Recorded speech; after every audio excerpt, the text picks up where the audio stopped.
साथियों, आज के इस सेशन में हम बिटवाइज ऑपरेटर और स्ट्रिंग ऑपरेटर किस प्रकार से वर्क करते हैं, इन्हें किस प्रकार से इम्प्लीमेंट करना है, आज की इस वीडियो में जानेंगे। So let's start. सबसे पहले हम बात करते हैं स्ट्रिंग ऑपरेटर के बारे में। तो स्ट्रिंग ऑपरेटर में आप लोगों को यहाँ पर देखने को मिलेगा प्लस ऑपरेटर। प्लस ऑपरेटर की सहायता से दो या दो से अधिक स्ट्रिंग को आपस में कंबाइन कर सकते हैं, मीन्स कॉन्कैटिनेट कर सकते हैं।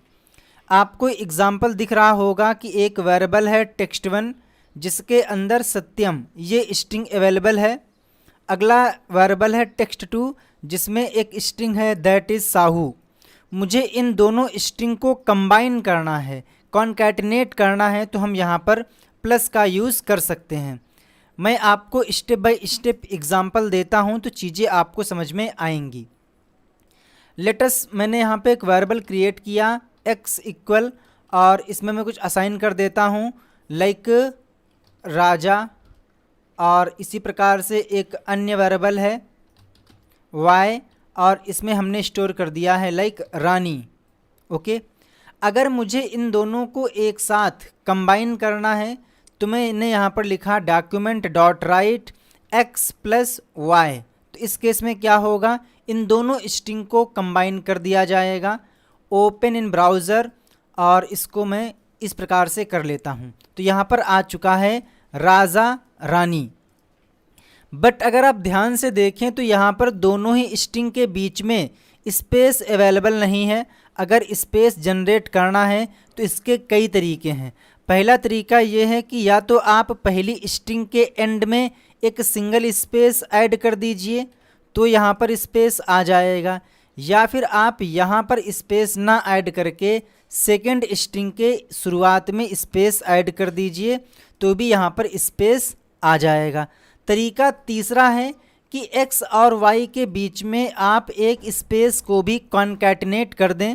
तो हमने लिखा x प्लस इसके बाद सिंगल स्पेस और यहाँ पे कर दीजिए प्लस y। तो इस केस में क्या होगा, सबसे पहले x के अंदर जो कंटेंट है राजा, फिर उसके बाद में स्पेस, आफ्टर दैट रानी। इस प्रकार से आउटपुट आपको देखने को मिलेगा। एक बात और कि यहाँ पर आप किसी वेरिएबल में अन्य स्ट्रिंग को भी ऐड कर सकते हो। फॉर एग्ज़ाम्पल हमने कहा कि राजा प्लस रानी, और प्लस मैंने यहाँ पर एक कांस्टेंट स्ट्रिंग कॉन्कैटिनेट करनी चाहिए लाइक आई एम। तो आप अगर ध्यान से देखें तो यहाँ पर वेरिएबल भी है, साथ ही साथ हमने डायरेक्ट स्ट्रिंग को भी ऐड कर दिया है। तो ऐसा कोई ज़रूरी नहीं है कि आपको वेरिएबल में ही वेरिएबल ऐड करना है। आप वेरिएबल में स्ट्रिंग या फिर स्ट्रिंग में वेरिएबल की वैल्यू को कॉन्कैटिनेट कर सकते हो। इसको सेव करिए और यहाँ पर आप देखेंगे आ चुका है Raja Rani I am. I hope कि इतना कॉन्सेप्ट आपको समझ में आया होगा। अभी के केस में क्या हो रहा है कि यहाँ पर जो x की वैल्यू है और y की वैल्यू है वो यहाँ पर आ रही है। इट मीन्स कि x के अंदर अभी भी राजा है और y के अंदर अभी भी रानी है। मैं यहाँ पर डॉक्यूमेंट डॉट राइट करता हूँ ताकि जो मैं आपको अगली स्टेप में समझाने वाला हूँ वो आप समझ सकें। तो मैं यहाँ से x की वैल्यू को प्रिंट करता हूँ। इसकी फ़ोटो कॉपी करने के बाद यहाँ पे y को प्रिंट किया तो यहाँ पर देखोगे पहले राजा रानी आ रहा है, फिर इसके बाद हमने कॉन्कैटिनेशन किया है तो उसका आउटपुट ये यहाँ से आ रहा है। आपकी रिक्वायरमेंट है कि भाई मुझे इन दोनों को ऐड करने के बाद जो आंसर आएगा उसे x के अंदर ही स्टोर करना है। तो कैसे होगा आइए देखते हैं। तो मैंने कहा कि x में जो कंटेंट है उसमें आप y का कंटेंट ऐड कर दीजिए तो यहाँ से आ जाएगा राजा रानी। देन मैं चाहता हूँ कि जो नया आंसर आएगा, जो नई स्ट्रिंग बनेगी वो x के अंदर मॉडिफाई कर दी जाए। तो हमने कर दिया x equal x plus y. अगर मैं यहाँ पर x की वैल्यू को प्रिंट करना चाहूँ तो बताइए आपके हिसाब से क्या आएगा, राजा आएगा या फिर राजा एंड रानी? तो आंसर आएगा राजा रानी आएगा, क्योंकि हमने यहाँ पर x प्लस वाई किया है, यानी कि राजा में रानी को कॉन्कैटिनेट किया है। कॉन्कैटिनेट करने के बाद जो रिजल्ट आएगा उसे हमने x के अंदर स्टोर कर दिया है। तो अभी तक तो यहाँ पर राजा था x के अंदर, बट जैसे ही ये लाइन एग्जीक्यूट हुई तो x की जो वैल्यू थी वो अब चेंज हो गई, जो यहाँ से बनी वैल्यू वो असाइन कर दी गई। इट मीन्स कि यहाँ पर दोनों कॉन्कैटिनेशन हो चुका है। अगर आप चाहें तो आप इतना ना लिखकर इसको शॉर्ट हैंड में कर सकते हो। लाइक x लिखना है, उसके बाद में प्लस लगा दीजिए इक्वल y। तो जो ये स्टेटमेंट है और ये स्टेटमेंट है, दोनों स्टेटमेंट का मीन्स एक ही है। ये लॉन्ग फॉर्म में है और ये शॉर्ट फॉर्म में है। आई होप कि आपको समझ में आया होगा। अगला टॉपिक है बिटवाइज ऑपरेटर। तो बिटवाइज ऑपरेटर, इसके नाम से ही पता चल रहा है कि यहाँ पर जो ऑपरेटर वर्क करने वाले हैं वो बिट्स पे काम करेंगे। और आप लोग बचपन से पढ़ते आए हो, बिट का मतलब होता है 0 एंड 1। अलग अलग लैंग्वेज में, अलग अलग सब्जेक्ट में 0 और 1 का मतलब अलग अलग होता है। और 0 को हम नॉर्मली ऑफ और 1 को ऑन कहते हैं। 1 को हम लोग हाई और 0 को लो भी कहते हैं। जब आप लोग आर्डिनो पढ़ते हो तो वहाँ पर आप लोगों को 0 का मतलब समझ में आता है 0 वोल्ट और 1 का मतलब होता है 5 वोल्ट। तो जो इनके बोल सकते हो टास्क हैं वो अलग अलग लैंग्वेज पे, अलग अलग सब्जेक्ट पे डिपेंड है। ठीक है, तो यहाँ पर जो सबसे पहला आता है ऑपरेटर वो है बिटवाइज एंड। और ध्यान दीजिएगा, अगर यहाँ पर सिंगल एम्परसेंड है तो उसको हम बोलते हैं बिटवाइज एंड। अगर डबल एम्परसेंड है तो उसको बोलते हैं लॉजिकल एंड। ठीक इसी प्रकार से अगर सिंगल पाइपलाइन ऑपरेटर है तो उसको हम बोलते हैं बिटवाइज और, अगर डुअल है तो उसको बोलेंगे लॉजिकल और। तो इनकी वर्किंग क्या है? इनकी वर्किंग बिल्कुल सिंपल है। सबसे पहले हम बात करते हैं बिटवाइज एंड के बारे में। बिटवाइज एंड का कहना है कि जब दोनों बिट 1 होंगी तभी आपको 1 मिलेगा। यानी कि एम्परसेंड के अनुसार जो बिटवाइज एंड है, जब दोनों बिट 1 होंगी तभी 1 मिलेगा, नहीं तो आपको 0 मिलेगा। ठीक, चलिए इस प्रॉब्लम को आइए प्रैक्टिकली समझते हैं। तो यहाँ पे आता हूँ मैं। फॉर एग्ज़ाम्पल मेरे पास 2 वेरिएबल हैं, x के अंदर मान लीजिए 1 है। ये मैं डायरेक्ट यहीं पे कर देता हूँ सीधे तौर पे। यहाँ मैंने कर दिया 1 बिटवाइज एंड और 1। तो इसके अनुसार आंसर क्या आएगा? तो आप बोलोगे 1 आएगा, क्योंकि यहाँ पर दोनों ही बिट, लेफ़्ट और राइट में जो बिट्स हैं दोनों ही 1 हैं। तो यहाँ पर आंसर क्या आएगा? 1 आएगा। लेकिन अगर मैं इनमें से किसी एक को 0 कर दूं, लाइक एक बिट 1 है और एक बिट 0 है, तो आंसर मिलेगा 0। आपको यहाँ पर दिख भी रहा होगा 0। मैंने पहले को 0 कर दिया और दूसरे को 1 कर दिया तो भी यहाँ पर 0 ही आएगा।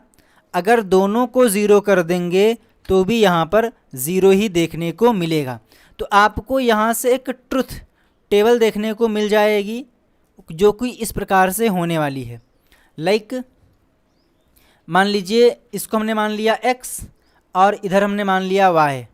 अगर हमारे पास 2 वैल्यू हैं लाइक x और y, 1 मिनट, x और y, अगर x में 1 है और y में 1 है और x बिटवाइज एंड y किया गया तो यहाँ पर 1 आएगा। अगर इधर में 0 है और इधर में 1 है तो आंसर में आपको मिलेगा 0। पहली बिट 1 है, दूसरी बिट 0 है तो भी मिलेगा 0। दोनों बिट 0 हैं तो यहाँ पर मिलेगा 0। तो ये आपको याद रखना है बिटवाइज एंड के केस में। अगला है बिटवाइज और। जो बिटवाइज और है ये बिटवाइज एंड से हल्का सा चेंज है।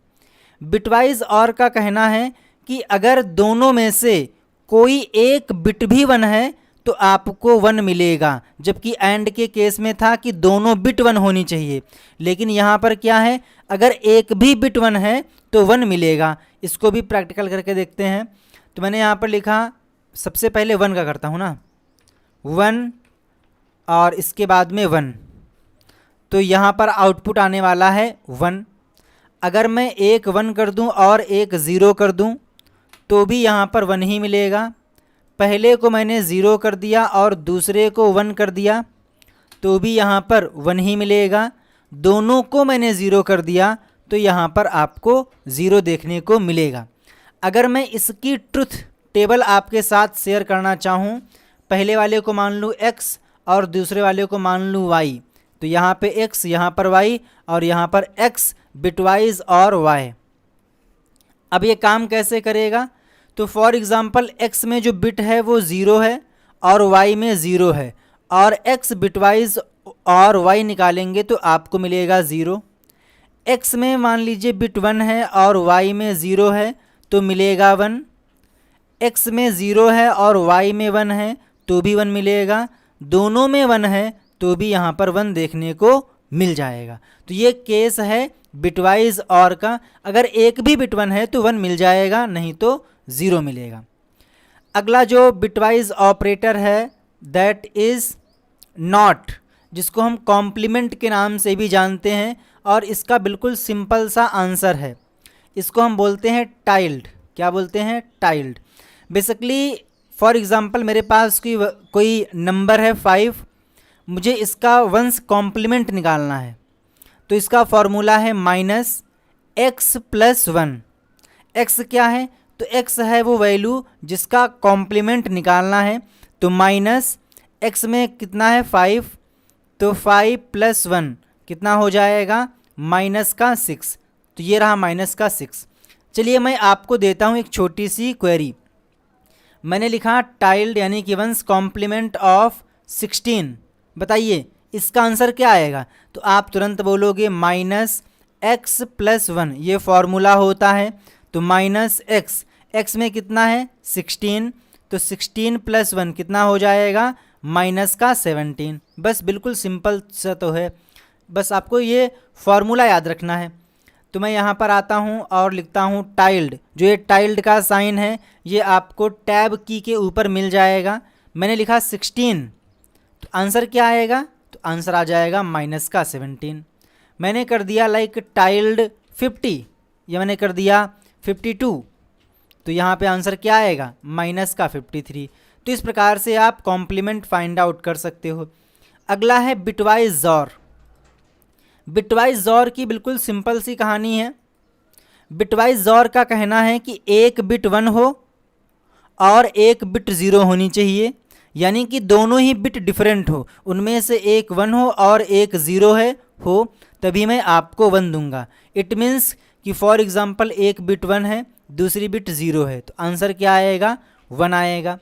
पहली बिट 0 है, दूसरी बिट 1 है, तो भी आंसर क्या आएगा? 1 आएगा। दोनों ही बिट 1 है तो इस केस में 0 आएगा, क्योंकि ज़ॉर की अपनी अलग कहानी है। इसका कहना है कि एक 1 होना चाहिए और एक 0 होना चाहिए। अगर दोनों की शक्ल सेम है तो मैं आपको 0 दूंगा। यहाँ पर भी 0 और यहाँ पर भी 0, तो क्या मिलेगा? 0 मिलेगा। तो यहाँ पर ये दो ऐसे केस हैं जब आपको 1 मिलेगा, जिनमें से पहली बिट 1 दूसरी बिट 0, या तो पहली बिट 0 दूसरी बिट 1, तभी आपको यहाँ पर 1 देखने को मिलेगा। इसको करते हैं प्रैक्टिकल रूप से। तो मैंने यहाँ पे लिखा लाइक 1 बिटवाइज 1, तो आंसर क्या आएगा? तो आंसर आएगा 0। एक को हमने 1 किया और दूसरे को 0 किया तो 1 आएगा। पहले को मैंने 0 कर दिया और दूसरे को 1 कर दिया तो भी यहाँ पे 1 आएगा। दोनों 0 कर दिया तो यहाँ पर क्या आएगा? 0 आएगा। तो इस प्रकार से आप बिटवाइज ज़ॉर को इम्प्लीमेंट कर सकते हो। अभी के केस में हम लोग सिर्फ एक बिट पे काम कर रहे थे, बट इसको थोड़ा सा एडवांस करते हैं। रिक्वायरमेंट मेरी क्या है? रिक्वायरमेंट मेरी ये है कि भाई एक हमारे पास एक्सप्रेशन है लाइक 7 बिटवाइज एंड 5। बताइए जी इसका आंसर कैसे आएगा? भाई अभी तो आपके पास बिट थी तो आप उस पर डायरेक्ट आंसर फाइंड आउट कर रहे थे, बट मैंने आपको इस प्रकार से क्वेरी दी है, इसका आंसर क्या आएगा? तो मेथड पहला ये है कि जो भी आपको वैल्यूज़ दी गई हैं वो डेसिमल फॉर्म में हैं। तो पहला काम तो ये है कि आप इन डेसिमल वैल्यूज़ को बाइनरी में कन्वर्ट करें, क्योंकि ये बिटवाइज ऑपरेटर हैं और ये बिट्स पे काम करते हैं। और अगर आपने हमारा कन्वर्ज़न का वीडियो देखा होगा तो उसमें आपको पता है कि अगर हमें किसी वैल्यू को बाइनरी में कन्वर्ट करना है तो शॉर्ट ट्रिक क्या है, 1, 1 का डबल 2, 2 का डबल 4, 4 का डबल 8। मुझे लाना है 7, तो 7 कैसे आ सकता है? तो सर अगर हम लोग 4 में 2 ऐड कर लें तो 6 हो जाएगा, और 6 में 1 ऐड कर लें तो 7 हो जाएगा। यानी कि हमें यहाँ पर 4, 2 और 1 इन तीनों को लेना होगा, तभी हमको 7 मिल सकता है। जिसको आपने लिया है 7 लाने के लिए, उनके नीचे 1 कर दीजिए और बाकी को 0 कर दीजिए। तो आंसर क्या आ जाएगा? आंसर आ जाएगा 0,111। तो 7 का बाइनरी क्या होगा? तो 0,111। इसी प्रकार से हमें लाना है 5। तो 5 कैसे आ सकता है? तो अगर हम लोग 4 में 1 ऐड कर दें, अगर 4 में 1 ऐड कर दें तो हमें 5 मिल जाएगा। तो चूंकि हमने 4 और 1 को लिया है 5 लाने के लिए, जिसको नहीं लिया है उसमें हम 0 कर देंगे। तो इस प्रकार से 5 का बाइनरी क्या हो जाएगा? 0101। अब इस पे आप बिटवाइज एंड का रूल अप्लाई कर दीजिए। तो बिटवाइज एंड के केस में क्या था कि जब दोनों बिट 1 होंगी तभी 1 मिलेगा।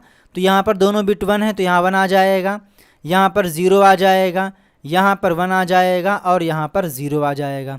चूँकि जो आपके पास रिजल्ट है वो बाइनरी फॉर्म में है तो इसे हमें डेसिमल में कन्वर्ट करना पड़ेगा। और फिर से आप वही शॉर्ट ट्रिक लगा दीजिए, 1, 1 का डबल 2, 2 का डबल 4, 4 का डबल 8। उनको काउंट कर लीजिए जिसमें 1 है। तो एक तो ये हो जाएगा और एक ये हो जाएगा। तो यहाँ पर 4 और यहाँ पर 1, तो 4 और 1 5। तो आंसर क्या आ जाएगा? आंसर आ जाएगा 5। आइए इसको करते हैं, इसको करते हैं प्रैक्टिकल। तो मैं यहाँ पर लिखता हूँ 7 और 7 बिटवाइज एंड 5। देखते हैं जो हमने कैलकुलेट किया है वही आंसर आएगा या फिर नहीं। बिल्कुल आप देखें यहाँ पर वही आंसर आ चुका है जो हमने फाइंड आउट किया था। इसी प्रकार से अगर आपको और निकालना है तो यहाँ पर और का सिंबल लगा दीजिए और जो और का रूल है उसको इम्प्लीमेंट करिए। तो मैं इसको यहाँ से रफ कर देता हूँ क्योंकि इतने का काम नहीं है। ओके, अब हम लोग यहाँ पर इम्प्लीमेंट करने वाले हैं और को। तो काम वही है, सबसे पहले आपको क्या करना होगा, इसे बाइनरी में कन्वर्ट करना होगा। अब चूँकि हमें 7 बिटवाइज और 5 काउंट करना है और जो बिटवाइज और है इसका कहना है कि अगर कम से कम एक बिट भी 1 है तो मैं आपको 1 रिटर्न करूँगा। तो आप यहाँ पर देखिए दोनों बिट 1 है तो 1 मिल जाएगा। यहाँ पर कम से कम एक तो एक है ही तो यहाँ पर भी 1 आएगा, यहाँ पर भी 1 आएगा और यहाँ पर 0 हो जाएगा।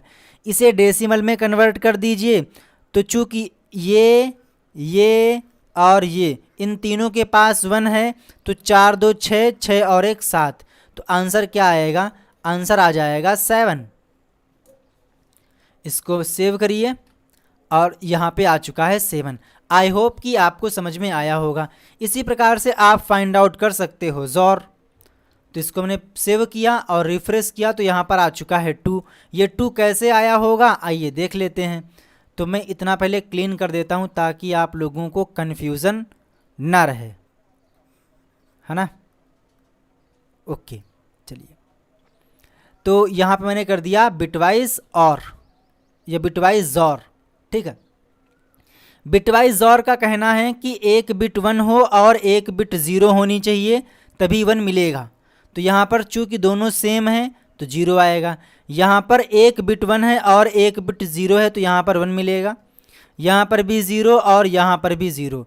इसको आप कन्वर्ट कर लेंगे तो मालूम पड़ा कि सिर्फ यहाँ पर 1 है और इसमें क्या है 2 है। तो आंसर क्या आएगा? 2 आएगा, जो कि आपने यहाँ पर देखा। आई होप कि आपको इतना समझ में आया होगा। कोई डाउट है तो आप उसे कमेंट कर दीजिएगा या फिर व्हाट्सएप कर दीजिएगा। अगला यहाँ पर जो ऑपरेटर है वो है लेफ़्ट शिफ्ट और राइट शिफ्ट। लेफ़्ट शिफ्ट का मतलब क्या है कि फॉर एग्ज़ाम्पल हमारे पास कोई बिट्स हैं लाइक 0 1 0 1। इन बिट को मुझे लेफ़्ट में शिफ्ट करना है। तो लेफ़्ट का मतलब क्या है, अगर मैं आपको यहाँ पर दिखाना चाहूँ तो मैं यहाँ पे कुछ इस प्रकार से कर सकता हूँ। हाँ, यहाँ पे भाई हमारे पास फॉर एग्ज़ाम्पल 0 1 0 1 ये वैल्यू है। तो अगर मैं कहना चाहूँ तो ये कुछ इस प्रकार से है, यहाँ पर 4 ब्लॉक हैं और यहाँ पर बैठा हुआ है। अगर मुझे बिट को लेफ़्ट में शिफ्ट करना है तो इसका मतलब क्या है कि जो ये 1 है ये आएगा इसके स्थान पे, ये आ जाएगा इसके स्थान पे, ये आ जाएगा इसके स्थान पे, और जो शुरुआत है उसमें हम लोग यहाँ पर 0 से फिल कर देंगे। तो आपने देखा कि ये एक बिट शिफ्ट हो चुका है लेफ़्ट में। भाई पहले 1 यहाँ पर था, अब वो एक डिजिट लेफ़्ट में शिफ्ट हो गया है। इसी प्रकार से ये यहाँ पे आ गया है और ये यहाँ पर आ गया है, तो इसको हम बोलते हैं लेफ़्ट शिफ्ट। इसी प्रकार से मान लीजिए अभी हमारे को क्या करना था, ये वैल्यूज़ थी 0 1 0 1। अभी के केस में हम लोग यहाँ पर इसको ला रहे थे लेफ़्ट में, अभी हम क्या करेंगे, इसको राइट में लेकर जाएंगे। तो ये 1 आगे तो जगह नहीं है, तो ये 1 तो काम ख़त्म हो जाएगा। 0 यहाँ पे आ जाएगा इसके स्थान पे, 1 इसके स्थान पे आ जाएगा, 0 इसके स्थान पे आ जाएगा, और जो लास्ट में बचा हुआ है यहाँ पे आ जाएगा 0। तो इस प्रकार से आपने यहाँ पर राइट में बिट को शिफ्ट किया। इसी प्रकार से हमने यहाँ पर लेफ़्ट में शिफ्ट किया था। तो इसको हम बोलते हैं लेफ़्ट शिफ्ट और राइट शिफ्ट। बेसिकली इसकी एक शॉर्ट ट्रिक होती है जो कि आपको पता अगर होगी तो आप बड़े आराम से आंसर फाइंड आउट कर सकते हो। सबसे पहला है लेफ़्ट शिफ्ट, जिसमें आपको डुअल लेस देन यूज़ करना होता है और ये डिनोट करता है लेफ़्ट शिफ्ट को। सबसे पहले तो यहाँ पर वो वैल्यू होती है जिसकी बिट को शिफ्ट करना होता है। कितने बिट खिसकाना है, कितने बिट शिफ्ट करना है, वो हम यहाँ पे बोल सकते हो स्पेसिफाई करते हैं, यहाँ पे डिक्लेयर करते हैं। तो अगर आप यहाँ पर देखें तो हमने कहा कि जो 5 है इसकी जो बिट्स हैं उसे आप एक डिजिट लेफ़्ट में शिफ्ट कर दीजिए। तो यहाँ पर देखें 0 1 0 1 था, जब इसको आप लेफ़्ट में शिफ्ट करोगे तो आंसर आएगा 10 10, और इसको डेसिमल में कन्वर्ट करने पे आंसर आ जाएगा 10। इसकी शॉर्ट ट्रिक क्या है, शॉर्ट ट्रिक है x इंटू 2 की पावर n। x क्या है सर, तो x है एक्चुअल नंबर जिसकी बिट को खिसकाया जाना है, जिसकी बिट को शिफ्ट किया जाना है। तो यहाँ पर क्या हो जाएगा, ये हो जाएगा x, और कितने बिट खिसकाना है ये होता है हमेशा राइट साइड में, तो ये हो जाएगा n। इसमें आप वैल्यू पुटअप कर दीजिए, तो x की वैल्यू 5 इंटू 2 की पावर n, n का मान 1 है, तो यहाँ पर हो जाएगा 5 मल्टीप्लाई बाई 2, तो आंसर क्या आ जाएगा, आंसर आ जाएगा 10। तो ये रहा 10।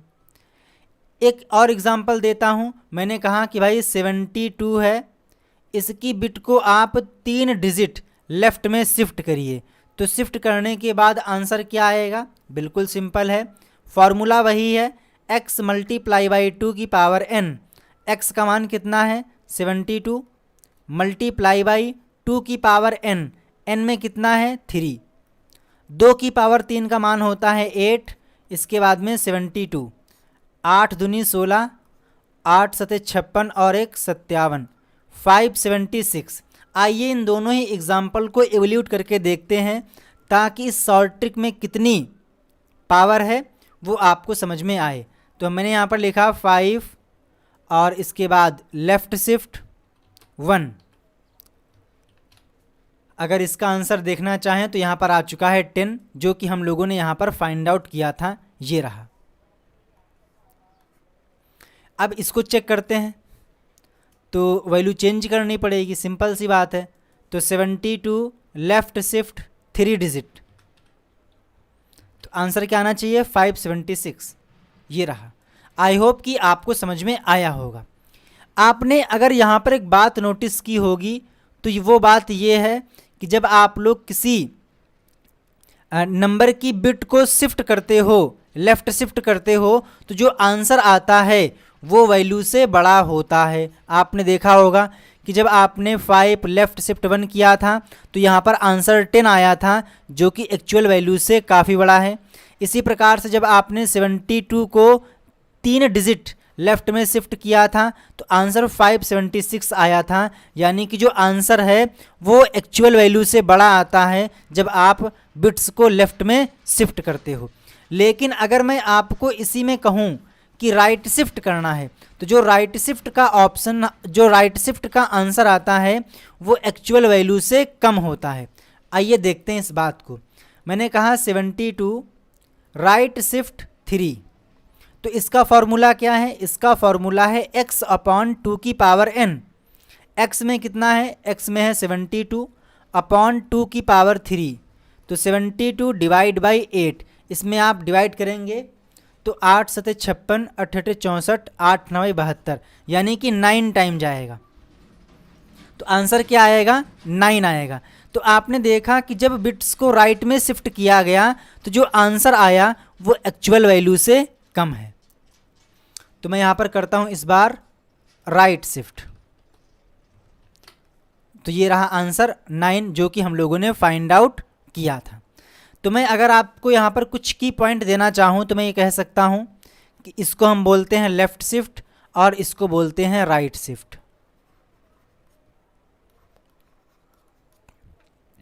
जो लेफ़्ट शिफ्ट होता है इसका जो आंसर है वो एक्चुअल वैल्यू से बड़ा होता है, जबकि राइट शिफ्ट में जो आंसर होता है वो छोटा होता है। आई होप कि आपको बिटवाइज ऑपरेटर का जो कॉन्सेप्ट है वो समझ में आ गया होगा। कोई डाउट है तो आप उसे कमेंट कर दीजिएगा। जय हिंद, वंदे मातरम, थैंक यू।